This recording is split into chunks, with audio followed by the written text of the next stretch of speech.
Assalamualaikum warahmatullahi wabarakatuh. Halo Sobat DPM PTSP, kita ketemu lagi di P4 Podcast bersama saya Zali. Kita bakalan ngobrol soal investasi, soal perizinan dan kebijakan-kebijakan penting yang berada di lingkup pemerintahan daerah. Nah, hari ini kita bakalan ngobrol soal sensus ekonomi.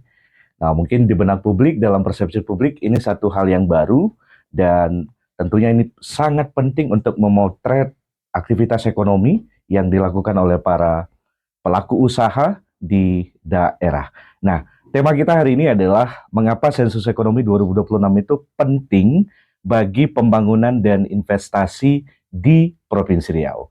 Nah, untuk membicarakan itu lebih komprehensif, lebih jelas, dan lebih detail, saya sudah bersama dengan dua orang narasumber saya, Sobat DPM PTSP. Ini satu kehormatan, sudah hadir bersama kita, Kepala Badan Pusat Statistik Provinsi Riau, Bapak Dr. Asep Riyadi, SSI MM. Assalamualaikum. Waalaikumsalam. Apa kabar Pak Asep? Baik, sangat. Senang sekali bisa ketemu. Terima kasih atas kesediaannya. Mudah-mudahan nanti bisa memberikan pencerahan, inspirasi kepada masyarakat Riau. Siap. Baik. Siap. Dan di samping Pak Asep, tentunya saya juga ditemani oleh tamu kita, tuan rumah juga ini, dari DPM PTSP, ada Bapak Hasan Warso, SIP MSI, dari DPM PTSP. Assalamualaikum Bang Hasan, apa kabar? Waalaikumsalam warahmatullahi wabarakatuh. Terima kasih sudah hadir dan di tengah kesibukannya ya pastinya ya. Oke. Nah, Sobat DPM PTSP, seperti yang saya sampaikan tadi, kita ingin tahu banyak kenapa sensus ekonomi 2026 itu penting bagi pembangunan daerah dan untuk mendorong kinerja investasi yang ada di Provinsi Riau. Apalagi kita tahu Provinsi Riau ini kaya akan sumber daya alam, aktivitas usaha, industri lain sebagainya banyak sekali. Nah, satu pertanyaan pembuka Pak Asep.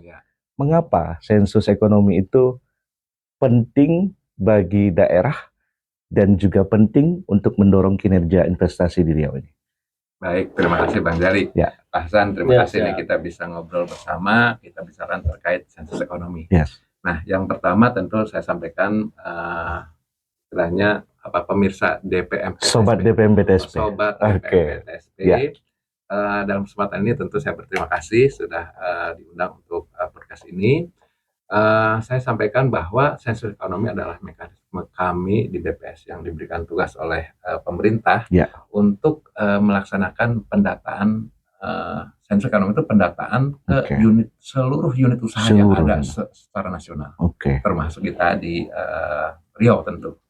Nah, ini menjadi penting bahwa sensus ekonomi karena mencatat seluruh aktivitas ekonomi yang ada di Riau, tentu ini harus berhasil, harus sukses, mencatat semua unit usaha dari semua secara akurat dan komprehensif, detail sekali ya Pak. Harus detail. Karena ini sangat menyangkut bagaimana struktur ekonomi di Riau itu seperti apa, kemudian pelaku usahanya siapa saja, ini harus dicatat secara baik. Itu yang pertama. Ya tentu karena ini pencatatan harus lengkap, namanya sensus harus lengkap, tidak ada yang terlewat satu pun begitu kira-kira. Nah, ini menjadi penting karena apa? Karena inilah postur perekonomian Riau itu harus dibangun. Ternyata selama itu seperti apa sih postur ekonomi yang ada di Riau itu harus kita ketahui. Apalagi kami di BPS yang setiap triwulan menghitung laju pertumbuhan ekonomi. Nah, tentu ini juga sangat relevan dengan DPM PTSP. Kaitannya dengan bagaimana mengelola investasi seperti itu, yang dimana investasi adalah salah satu komponen dalam penghitungan pertumbuhan ekonomi. Nah, investasi adalah salah satu katakanlah komponen penghitungan laju pertumbuhan ekonomi yang menunjukkan bahwa pembangunan di suatu wilayah itu berkualitas atau tidak. Nah, seperti itu. Semakin investasi semakin baik, maka pembangunan di suatu wilayah akan disebut berkualitas. Kira-kira seperti itu. Nah, ini menjadi penting. Kenapa sensus ekonomi menjadi penting? Karena itu basis kita melihat postur perekonomian Riau itu seperti apa dari sisi pelaku usahanya, dari sisi sektor apa saja sih yang menguasai perekonomian Riau seperti itu. Kemudian kalau kita lebih mendalam lagi, KBLI apa saja sih yang memang menjadi keunggulan di Riau seperti itu. Nah, kemudian kalau misalnya kita lihat, ya kita juga tentu di sana sini masih ada misalnya katakanlah kekurangan-kekurangan. Mari melalui sensus ekonomi ini kita perbaiki. Semua kita bertanggung jawab secara kami di BPS karena ditugaskan untuk mencatat, tentu kami akan melakukan itu sebaik mungkin. Tapi dari seluruh masyarakat Riau misalnya, Ya. itu juga bertanggung jawab. Betul. Bagaimana usaha-usaha yang ada di masyarakat itu harus tercatat oleh kami tentu. Nah, ini peran serta dari masyarakat menjadi penting. Karena tanpa kerjasama, tanpa kolaborasi dengan masyarakat, tentu kami tidak bisa melakukan tugas sensus ekonomi secara baik. Mungkin itu Oke. Nah, artinya ini menjadi basis evidence bagi pengambilan kebijakan pemerintah daerah untuk kemudian mendorong pembangunan dan pemerataan pembangunan, nanti berimpact pada peningkatan kesejahteraan. Ya. Nah, selama ini saya ingin tanya dari sisi BPS, bagaimana kemudian data-data sensus ekonomi ini betul-betul bisa menjadi penting dan dimanfaatkan oleh pemerintah daerah, Ya. Pak Asep? Ya, baik. Jadi begini, sensus ekonomi itu bukan yang pertama. Sensus ekonomi 2026. Kita sudah melakukan 4 kali dan sekarang yang kelima. Berarti ini kelima ya? Ya, artinya ini juga menjadi penting dan diketahui masyarakat, dan itu sebenarnya kami setiap 10 tahun ini mempublikasikan ya. Itu namanya daftar nama dan alamat pelaku usaha. Secara sensus seperti itu. Nah, kemudian karena begitu pentingnya setiap sensus ekonomi itu kita lakukan pencatatan seluruh pelaku usaha, maka dalam hal ini tentu kami di 2026 itu akan melakukan hal yang sama. Sekarang kami sedang berupaya membuat apa yang disebut dengan pre-list. Jadi sebelum melaksanakan nanti bulan Mei, Juni, Juli. 4 bulan ya Pak Asep? Ya, sebenarnya 3 bulan, tapi mungkin bisa diperpanjang menjadi 4 bulan mungkin seperti itu. Tapi nanti kita lihat bagaimana urgensinya seperti itu. Pada intinya adalah pada saat kita nanti mencatat ini semua, ini menjadi penting karena nanti ini menjadi katakanlah backbone-nya perekonomian kita. Betul. Nah, kaitannya dengan nanti pemerintah daerah apakah bisa melaksanakan itu, tentu nanti ini bisa dimanfaatkan datanya, nah, kita saling bisa interoperabilitas, Pak. Interoperabilitas. Nah, silahkan nanti data-data hasil sensus ekonomi itu bisa dimanfaatkan oleh pihak daerah untuk untuk kepentingan katakanlah DPMP TSP-nya seperti itu. Ini menjadi penting buat kita semua. Ini saya sebelum ke Bang Hasan ya, nanya dari sisi support DPMP TSP. Mungkin ada sesuatu yang kadangkala menggantung di benak publik soal aktivitas ekonomi dari sisi industrialisasi, UMKM dan lain sebagainya yang memang itu menopang perekonomian Riau gitu, dan supply datanya pun selalu disampaikan oleh BPS. Nah, ini kan sensus ya Pak, artinya kita mengidentifikasi secara detail semua dengan SDM yang sudah dilatih secara teknis. Tentu bayangannya adalah apakah semua pelaku usaha ingin transparan soal data aktivitas ekonominya. Nah, bagaimana kemudian BPS mensiasati bahwa tantangan itu betul-betul bisa menghasilkan data yang akurat, bermutu, dan berkualitas jadi dasar kebijakan. Gimana Pak Asep mensiasati soal-soal yang begitu? Yang pertama tentu ini karena juga kami berpengalaman terkait dengan hal ini. Kita udah berulang kali melakukan pendataan, baik itu pendekatan perusahaan dan itu. Ini beda-beda pastinya. Yang pertama tentu kita sepakati dulu materi apa sih yang harus kita gali dalam sensus ekonomi itu. Nah, itu juga merupakan satu persiapan bagi kami sebagai penyelenggara. Jadi data apa saja sih yang nanti akan ditanyakan? Nah, ini kita sudah siapkan apa yang disebut dengan kuesioner. Nah, kuesioner sekarang mungkin akan berbeda dengan kuesioner masa lalu. Sekarang kuesionernya sudah dalam bentuk digital. Dan kami dalam bentuk fasih nanti itu udah melalui HP saja masuk langsung ke Jakarta, langsung diolah seperti itu. Nah, itu pertanyaan-pertanyaan. Seperti itu. Jadi tidak lagi kalau dulu kan pakai kuesioner kertas begitu. Nanti ini seperti itu. Bahkan untuk perusahaan-perusahaan besar itu tidak lagi melalui kunjungan kami. Jadi itu udah melalui email. yang Oke. sudah secara mandiri istilahnya untuk diisi begitu. Oke. Jadi itu yang harus kami lakukan. Selain usaha besar itu, sekiranya ada yang ingin mengisi sensus ekonomi ini melalui email juga kami terima. Iya, Jadi iya, iya. tidak harus yang usaha besar aja. Kalau Yes. misalnya ada yang harus mengisi melalui itu, kita siapkan juga. Tapi untuk yang memang tidak siap untuk mengisi melalui email secara mandiri, kami siap untuk mendatangi itu satu Oke. persatu seperti itu dan ditanyakan. Kemudian bagaimana sih? Nah, kami juga karena berpengalaman tadi, si petugas yang memang ditugaskan untuk mendatangi satu persatu Ya. itu kami latih dulu. Oke. Kami latih dulu tentu dengan ketentuan-ketentuan yang berlaku, konsep-konsep dan definisi kita sampaikan juga. Kemudian bagaimana Pak menjamin bahwa itu transparan dari petugas ya tentu kalau kesadaran itu tidak dimunculkan oleh kita ya terus siapa lagi yang harus kita harus kita bangun kepercayaan ini. Ya tentu kami BPS akan sangat percaya dengan apa yang disampaikan oleh perusahaan itu. Tapi ada mungkin dalam konteks misalnya kualitas data, kami juga ada istilahnya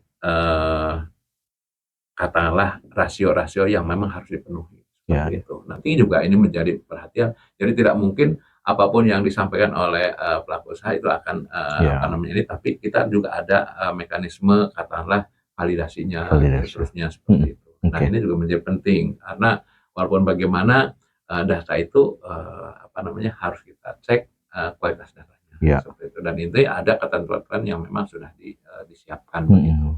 Nah ini menjadi penting juga untuk diketahui oleh masyarakat bahwa tidak apa yang disampaikan ini langsung harus menjadi data final karena ini juga nanti ada mengikuti konsep definisi yang dan data yang diberi itu dijamin kerahasiaannya Pak Asep. Ya, jadi memang untuk menjamin data itu tidak bocor ke pihak lain ini hanya digunakan oleh BPS dan untuk kepentingan sensus saja. Yes. Ya.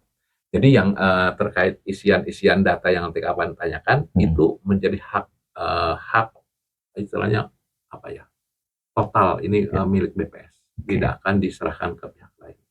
Nah kecuali daftar nama dan alamat perusahaan saja. Kalau itu memang secara kemudian nanti hasilnya juga akan dipublikasikan bahwa misalnya tahun 2026 misalnya sekian ratus ribu unit usaha yang ada itu akan kita publikasi.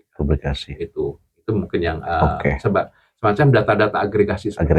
Tapi data-data individu per perusahaan itu tidak akan kami keluarkan. Walaupun bahkan kalau misalnya di Riau itu hanya ada 1 atau 2 perusahaan yang ada di ini, tidak akan kami munculkan, jumlahnya juga tidak akan kami munculkan. Begitu. Itu untuk melindungi rahasia dari perusahaan itu sendiri. Kecuali udah agregasi lebih dari 10, itu kita akan kemas menjadi agregasi dan itu akan jadi bagian dari publikasinya. Oke, baik. Nah, saya ke Bang Hasan. Tentu ini juga butuh support ya, dan apalagi DPMPTSP sebagai satu leading sektor yang sangat bertanggung jawab soal investasi, perizinan dan sebagainya. Seperti apa bentuk dukungan dari DPMPTSP mendukung kesuksesan dari sensus ekonomi ini, Bang Hasan? Ya, jadi pemerintah Provinsi Riau menganggap penting sensus ekonomi ini. Jadi memang dari Pak Gubernur sendiri telah mengeluarkan surat edaran terkait dengan publisitas sensus ekonomi. Tentu saja DPMPTSP ini kita berperan sangat mendukung kesuksesan sensus ekonomi. Jadi apa yang sudah kita lakukan, misalnya kita menyediakan di P4, di pelayanan P4 itu, jadi kita pemutaran video. Kemudian saya juga lihat di bawah tuh. Tapi selain itu juga kita juga melakukan sosialisasi. Jadi kita ada target 4.000 pelaku usaha yang akan kita sosialisasikan. Dan ini kita lakukan secara bertahap Pak Asep. Jadi kita sudah melakukan kemarin tapi memang melalui Zoom. Jadi sosialisasi ini memang tidak hanya sensus ekonomi. Dalam sosialisasi itu kita ada terkait dengan pengawasan perizinan, terkait bagaimana agar pelaku usaha bisa memanfaatkan Bank Riau Kepri, memajukan Bank Riau Kepri juga. Nah nanti kita undang juga di situ dari BPS untuk menyampaikan terkait dengan sensus ekonomi. Jadi selain itu juga nanti ke depan bulan April kita akan mengadakan semacam workshop ya kita undang sekitar 200 sampai 300 pelaku usaha. Nah, nanti kita kasih tempat tuh BPS untuk sosialisasi juga terkait dengan sensus ekonomi. Dan ini masih akan berlanjut terus. Jadi yang sepanjang sensus ekonomi kan kita siap mendukung. Oke. Terkait dengan, karena kan memang relasinya sejauh ini kan DPMP-TSP dengan para pelaku usaha itu kan ada hubungan yang tentu saling berkepentingan ya. Nah, betul. Bagaimana kemudian approach-nya, pendekatannya yang, karena ini kan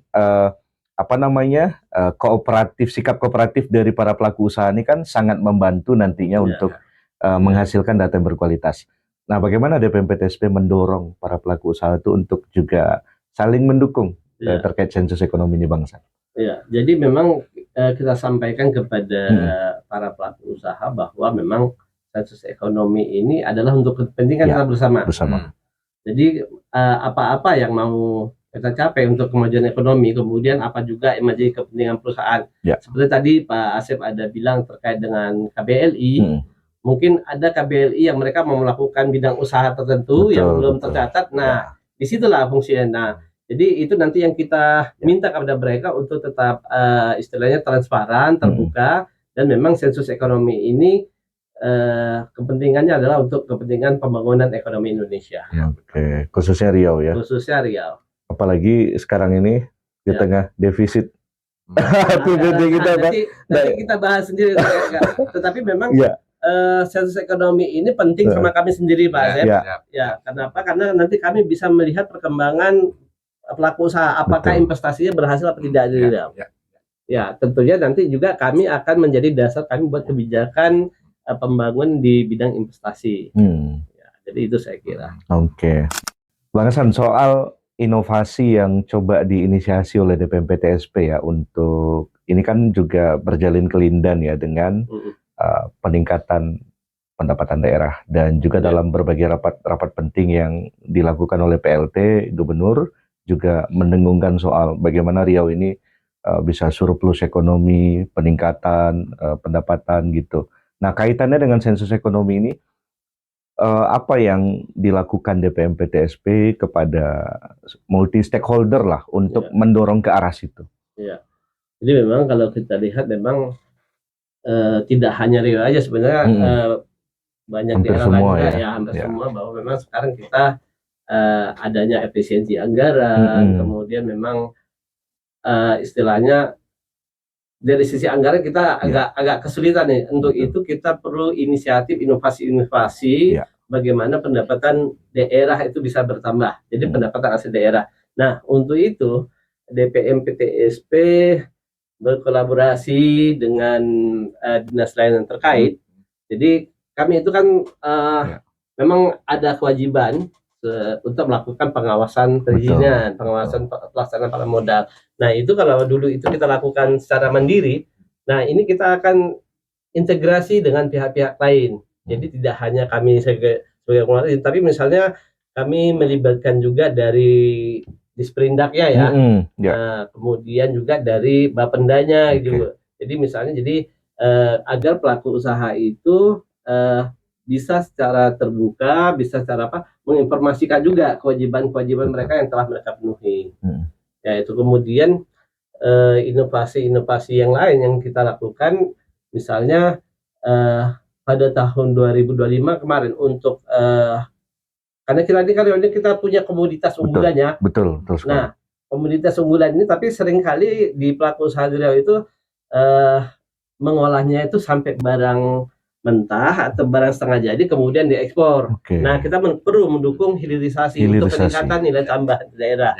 Peningkatan nilai tambah daerah. Nah, pada tahun 2025 kami kolaborasi dengan Bank Indonesia, itu kami mengadakan namanya Riau Downstream Proposal Project Challenge. Jadi itu kami menantang perusahaan PMDN untuk membuat proposal proyek khusus hilirisasi. Kami menantang mereka, apa sih yang mau kalian buat hilirisasi? Yuk coba kita konteskan proposal mereka. Kemudian nanti bagi yang pemenangnya kita beri insentif, beri insentif. Jadi ini istilahnya rangsangan yang membuat mereka tentu saja kita akan memilih ini yang akan berkontribusi banyak untuk daerah ya, kegiatan-kegiatan yang mereka lakukan. Oke, ya. Baik. Bang Hasan, baik, ini salah satu juga yang dilakukan adalah bagaimana mendorong pelaku usaha itu membuka rekening ya. Nah, ini mungkin boleh dijelaskan juga nih seperti apa. Jadi Bang Jali udah dapat informasinya ya. Iya. Jadi memang benar. Jadi kita mendorong agar pelaku usaha perusahaan PMA PMDN yang ada di perusahaan di Riau itu memiliki rekening. Jadi membuka rekening memiliki, dan tapi jangan hanya membuka rekening aja. Nah, kalau bisa seperti misalnya transaksi dilakukan, kemudian pembayaran gaji. Jadi paling tidak dari dana yang mereka peroleh, misalnya penjualan CPO itu ada di mengedar di bank kita gitu kan. Jadi jangan hanya memakai dari bank pusat, nanti apa istilahnya kontribusinya kan ya. Nah, untuk itu kami menyiapkan saat ini sedang akan dibahas di DPRD Ranperda penanaman modal. Jadi dalam Ranperda penanaman modal ini dia akan sebagai payung hukum yang istilahnya mewajibkan, mungkin kalau bahasanya lebih ke sunnah lah. Ke sunnah ya. Ya, lebih ke sunnah ya. Tapi memang kalau Pak Gubernur sendiri memang inginnya semuanya perusahaan PMDN yang melakukan kegiatan usaha di Riau itu wajib membuka rekening di BRK ya. BRK. Ya. Oke, baik. Saya ingin ke Pak Asep ngomongin soal ya, tentu pelaku usaha kan berpikiran juga bahwa apa kemudian manfaatnya sensus ekonomi ini bagi pelaku usaha gitu. Nah, apa Pak Asep yang kemudian bisa ada apa ya, mutual benefitnya nih bagi para pelaku usaha? Yang pertama tentu nanti kita inikan dulu, sampaikan bahwa nanti dalam sensus ekonomi kan itu akan ditanyakan hal-hal dari mulai penyiapan bahan baku, kemudian proses pengolahannya, proses pengemasannya, proses penjualannya, bahkan kalau misalnya sampai ekspor, itu sampai ekspor. Jadi itu data itu akan kami kumpulkan seperti itu. Nah, bagi pelaku usaha, pelaku usaha itu bisa memanfaatkan itu semua untuk kepentingan kebijakan perusahaan itu sendiri. Misalnya, ternyata di Riau itu ada loh pelaku usaha yang sama seperti ini. Seperti itu. Nah, kita bisa saja ini menjadi bikin semacam kerjasama dengan itu. Atau bahkan kalau misalnya itu menjadi semacam pesaing, ya kita juga harus bisa dong bisa itu menjadi pesaing. Tapi itu kan itu terserah kebijakan perusahaan sendiri, itu yang pertama. Kemudian kalau misalnya ini nanti sudah dalam publikasi, kita juga harus melihat nih lingkungan strategis kita. Bahan baku kita bisa nggak ditemukan dari Riau saja, nggak usah datangin dari Surabaya, dari Jakarta. Bisa nggak itu dari situ? Karena ini nanti daftar namanya kan ada tuh, daftar nama pelaku usaha yang memang membidangi itu, yang terkait dengan itu bisa dimanfaatkan seperti itu. Kemudian misalnya, saya harus naik ini nih, naik kualifikasi yang tadinya untuk internal, kita bisa untuk ekspor. Gimana nih caranya? Sebelum jadi eksportir, bisa juga nempel ke eksportir yang lain, kan bisa begitu. Benar. Itu juga bisa dimanfaatkan sebagai kebijakan internal dari pelaku usaha. Seperti itu, jadi banyak hal yang misalnya kalau misalnya katakanlah pelaku usaha ingin memanfaatkan data hasil sensus ekonomi. Seperti itu. Jadi ini bisa upscale ya, bisa meningkatkan skala bisnis kita dan seterusnya. Atau karena ini tingkat nasional, kita juga bisa memanfaatkan pelaku usaha yang di luar sana, di Surabaya, di Jakarta, di Bandung, dimanapun. Jadi nanti akan terbuka aja seperti itu. Ya, kita jadi nanti hubungan kerjasama antar daerah bisa terbuka melalui bisnis seperti itu, melalui data-data yang hasil sensus ekonomi. Jadi data-data ini bisa jadi apa ya, scaling up bagi dunia usaha untuk networking, saling kolaborasi dan lain sebagainya gitu ya. Silahkan. Nah, mungkin gambaran juga bagi masyarakat Riau soal aktivitas perekonomian yang selama ini tumbuh dan berkembang di Riau dalam potret BPS, Pak Asep. sektor apa sih yang kemudian memang jadi unggulan, primadona, dan memang ini betul-betul mesti dijaga nih sektor ini gitu. Ya, baik. Ya, jadi gini, kalau terminologi apa sih namanya, unggulan itu banyak sebenarnya. Ya, terminologinya. Nah, terminologi sektor unggulan itu yang pertama kalau kita bicara, oh ini menghasilkan pendapatan yang besar, misalnya untuk apa namanya, wilayah kita, itu juga disebut unggulan. Tapi ada juga yang menganggap unggulan itu kalau volumenya besar. Iya. Jadi dua hal yang berbeda kan. Kalau nilai besar atau volume yang besar beda. Bisa jadi volumenya besar tapi hasilnya kecil. Ada, atau dan sebaliknya. Itu jadi unggulan juga. Atau misalnya ada yang disebut sektor unggulan kalau itu mempengaruhi kesejahteraan masyarakat kita. Ada yang disebut sektor unggulan itu yang benar-benar mengangkat derajat kesejahteraan masyarakat kita. Ada yang besar tapi tidak memberikan dampak kepada kesehatan masyarakat, itu disebut tidak berkualitas, tidak jadi unggulan. Itu juga tinggal bagaimana nih sudut pandang kita menganggap sektor itu sektor unggulan. Nah, kalau dari sisi perekonomian secara umum tanpa melihat tadi sektor unggulan itu seperti apa, maka saya sebutkan bahwa yang sangat terkait dengan perekonomian di Riau itu ada beberapa sektor. Yang pertama, tentu kita juga tidak menafikan bahwa kita sangat tergantung dengan misalnya migas, pertambangan migas. Pertambangan migas itu terdiri dari dua, pertambangan sendiri dan industrinya itu sendiri, industri migasnya. Nah, ini terkait di kita, ini kita tidak kaleng-kaleng nih. Riau itu salah satu provinsi yang punya potensi dan perekonomian dari sisi pertambangan dan pengembangan itu terbesar di Indonesia. Kita mencapai kalau ini sebagai gambaran aja, lifting kita itu 650.000 kurang lebih ya, 650.000 barrel per hari. Di kita itu di atas 200.000 barrel, bahkan sampai 250 kalau start. Nah, kalau dari PHR-nya sendiri itu mungkin ada di sekitar 150, 168, 170-an kira-kira. Bayangkan dari 650 kita lebih dari berapa itu? Lebih mungkin dari berapa 20% lah. Dari 20% adanya di negeri kita, di Riau ini. Nah, itu suatu potensi yang harus kita jaga betul. Nah, walaupun sekarang misalnya ada katakanlah kecenderungan semakin menurun, nah mari kita jaga ini supaya keberlanjutannya meningkat kembali. Nah, itu yang mungkin harus kita pahami kalau dari sisi ekonomi makro ya Pak ya. Kemudian yang tentu karena ini juga sangat mempengaruhi nanti tentu apa namanya DBH ya. DBH betul, bagi hasil. Nanti juga mungkin nanti lihatlah bagaimana dana bagi hasil dari sisi migas itu seperti apa. Karena ini terus terang kalau dari statistik kita itu menjadi negeri yang sangat dikaruniai sama Allah Subhanahu wa Ta'ala. Di satu sisi migas kita terbesar di secara nasional ya. Kita bisa mengalahkan apa yang terkenal di Kalimantan Timur yang sekarang kan kalau dilihat wah luar biasa Kalimantan Timur sebagai penghasil migas. Tapi jangan salah, kita yang lebih besar dari mereka. Kita bandingkan dengan misalnya Jawa Tengah dengan misalnya Cilacap, ya kemudian ada di apa namanya Tepu seperti itu. Kita masih lebih besar. Kita bandingkan dengan misalnya adanya di Indramayu, Balongan, kita lebih besar. Baik dari apa namanya, terutama dari hulunya, dari hulunya ya terkait migas ini. Yang pertama, yang kedua terkait dengan potensi sawit kita.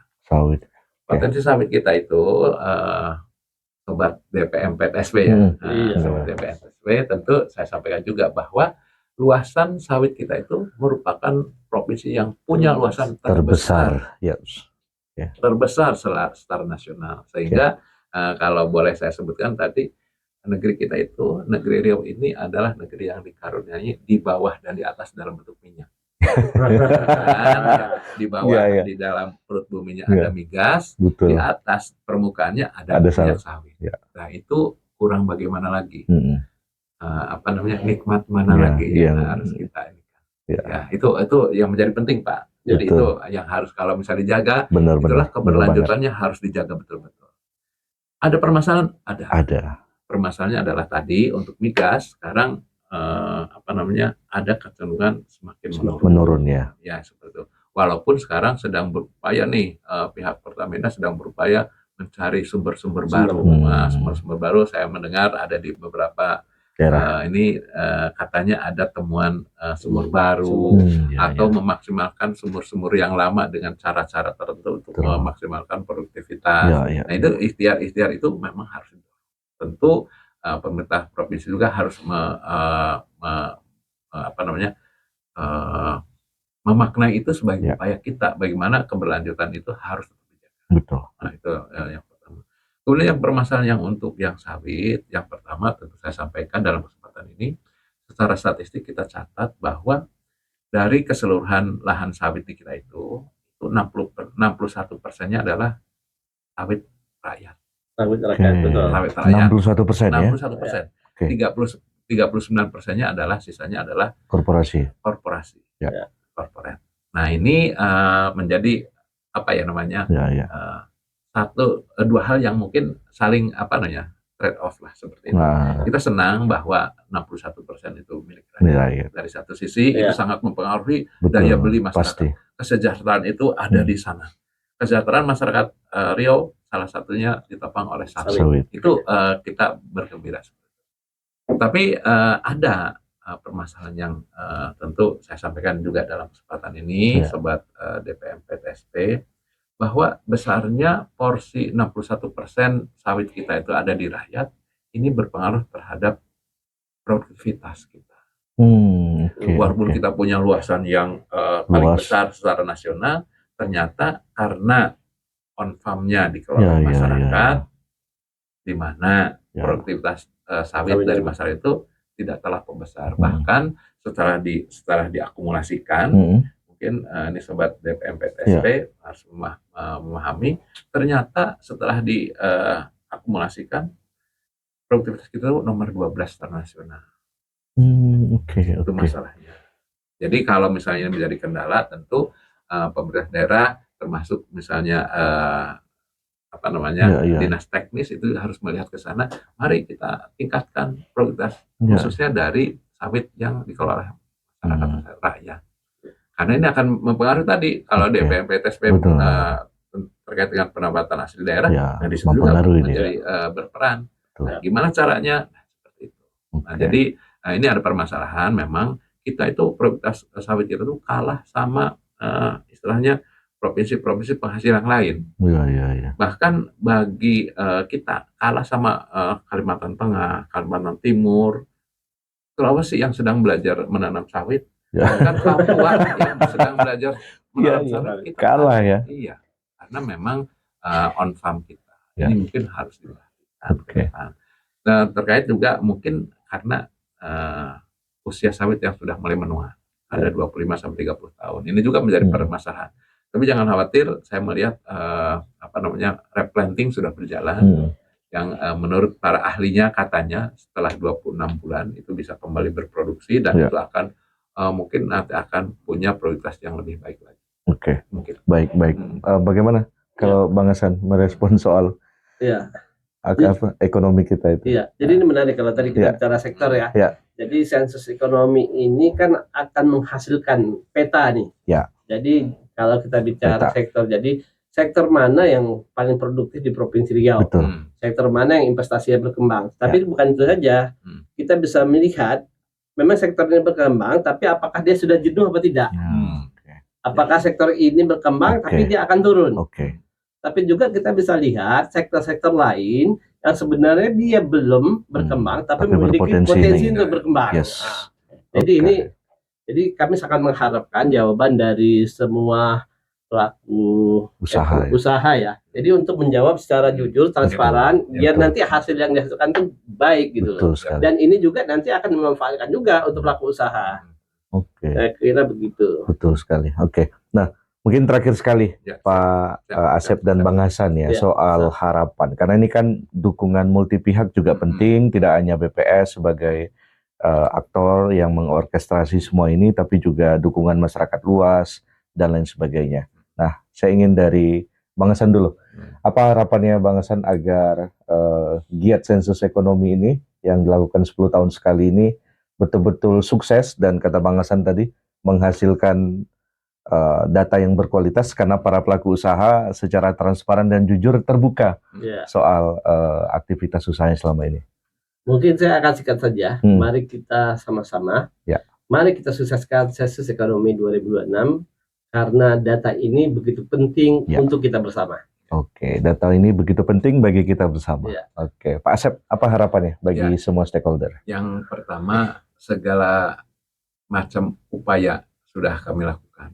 Karena saya yakin bahwa sensus ekonomi milik kita bersama, bukan milik BPS, tapi milik kita bersama. Maka tentu kolaborasi semua pihak itu harus dilakukan. Nggak sunnah lagi ya, wajib ya. Wajib. Dan itu sudah kami lakukan. Kami berkolaborasi dengan seluruh pihak. Tentu kalau boleh ini disebut masyarakat yang keseluruhan. Dari sisi pemerintahan tadi sudah sampaikan Bang Hasan bahwa gubernur sudah all out memberikan perhatian dengan instruksi beliau untuk meminta seluruh pembantunya seluruh OPD, kemudian bupati, wali kota, camat, lurah itu harus mendukung. Kemudian terkait dengan pelaku usaha, kami juga sudah menghubungi berbagai pihak. Yang pertama asosiasi-asosiasi. Dari Kadin saya sudah penting sekali. Baik dari Apindo, dari Asita, dari PHRI, Gapki. Nah, itu pun sudah kita kelola secara baik dan mudah-mudahan ini menjadi poin penting bahwa sukses sensus ekonomi itu tinggal menunggu waktu kira-kira seperti itu. Tapi ini juga menjadi perhatian buat kita semua bahwa masyarakat juga harus berani menerima kami nanti petugas kami dan berani berkata jujur sesuai dengan fakta yang ada. Nah itu kami udah upayakan Bang Hasan, Bang Zali, bahwa kami juga sudah menghubungi berbagai komunitas masyarakat. Contoh misalnya untuk di kaum muslimin saya sudah menghubungi berbagai tokoh agama, asosiasi, misalnya MDI, kemudian MUI, kemudian ada itulah Ustadz Abdullah Muhammad sudah memberikan itu penting, betul sekali. Kemudian ke tokoh agama yang lain sedang dirancang sekarang saya mau bertemu sama KWI, kemudian Dewan Gereja Indonesia itu artinya semua pihak, pokoknya semua yang punya potensi berhubungan baik dengan pelaku usaha, mari kita sampaikan dalam bentuk tadi kalau membalik, mari terima petugas BPS di usahanya masing-masing dan jawab secara jujur. Kira-kira seperti itulah. Jadi semua pokoknya potensi yang ada di masyarakat umum, masyarakat pelaku usaha, pejabat pemerintah, dan semua stakeholder yang memang terkait nanti dengan sensus ekonomi, mari kita berkolaborasi secara positif. Mungkin itu yang bisa kami lakukan. Karena tidak mungkin ini BPS akan menanggung sendiri. Siap, kami siap bantu, Pak. Siap, oke. Karena kampanye-kampanye para tokoh ini kan sedikit banyaknya pengaruhnya kuat ya. Apalagi yang memang kalau saya sih boleh titip Bang Hasan, Bang Zali, nanti di samping sosialisasi itu kami juga akan memohon ke stakeholder untuk ngibar, ngisi bareng. Jadi jangan pusing nanti kalau di kantornya masing-masing. Aduh, ini artinya apa apa. Nah kalau misalnya nanti di DPMP TSP ada acara ngibar, itu kami sangat harapkan. Siap. Nanti misalnya ada 200 perusahaan, ayo kita ngisi bareng, sama-sama ngisi bareng. Bagus gitu. Nggak selesai, ya nggak apa-apa. Nanti kalau sudah katakanlah udah tinggal sisa 20%, silahkan nanti diisi di kantornya masing-masing. Mungkin yang itu mungkin kami tunggu juga nih, karena sekarang nggak mungkin kita sambil sendiri aja ngisi perusahaan saya mengisi begitu, pusing juga karena nanti banyak. Nah kalau misalnya ada nanti kesempatan DPMP TSP membuat satu workshop, mari dalam 30 menit kita ngisi bareng lah dulu itu. Nanti tentu melalui melalui email semakin baik. Itu harapan kami. Tentu saya berharap sensus ekonomi 2026 ini menjadi sensus yang paling sukses sepanjang sejarah. Gitu, sepanjang sejarah yang sudah ya maksudnya. Gitu. Karena ini juga tentu saya sampaikan juga bahwa sekarang sedang kami kumpulkan nih namanya pre-list. Kita sekarang sudah mendapatkan daftar nama alamat kurang lebih hampir 600.000 unit usaha. 600.000. 590-an begitu. Nah, nanti akan kita kelola itu. Mungkin itu juga masih memungkinkan bisa bertambah dari itu. Itu yang sekarang kita siapkan. Kita sedang menyusun amunisinya nih. Gitu. Tenaganya sedang kita rekrut, kemudian nanti pelatihannya kita siapkan, dan kemudian nanti gongnya pada bulan mungkin pertengahan Mei sampai kurang lebih Juli atau Agustus. Mungkin itu jadi harapan kami dalam kesempatan ini. Mari seluruh masyarakat Riau, baik itu pelaku usaha maupun masyarakat umum maupun misalnya dari pemerintahan, mari sukseskan SE 2026 yang akan kita selenggarakan. Baik, terima kasih Pak Asep, Kepala Badan Pusat Statistik Provinsi Riau. Bang Hasan, terima kasih dari DPMP-TSP. Dan Sobat DPMP-TSP, itu tadi obrolan kita terkait dengan sensus ekonomi yang memang berperan penting terhadap pembangunan dan peningkatan investasi di daerah. Mudah-mudahan obrolan ini memberikan edukasi, inspirasi, dan nilai tambah informasi bagi kita semuanya. Dan semoga sukses ya, seperti yang disampaikan Pak Hasan dan Pak Asep tadi, sensus ekonomi ini begitu penting menjadi basis bagi pemerintah untuk mengembangkan kebijakan-kebijakan pembangunan di segala bidang, tentunya untuk peningkatan kesejahteraan. Terima kasih Sobat DPMP-TSP. Kita bakalan jumpa lagi di edisi dan tema yang berbeda dan narasumber lainnya. Terima kasih atas kebersamaan Anda. Saya Zali pamit undur diri. Assalamualaikum warahmatullahi wabarakatuh. Waalaikumsalam warahmatullahi wabarakatuh.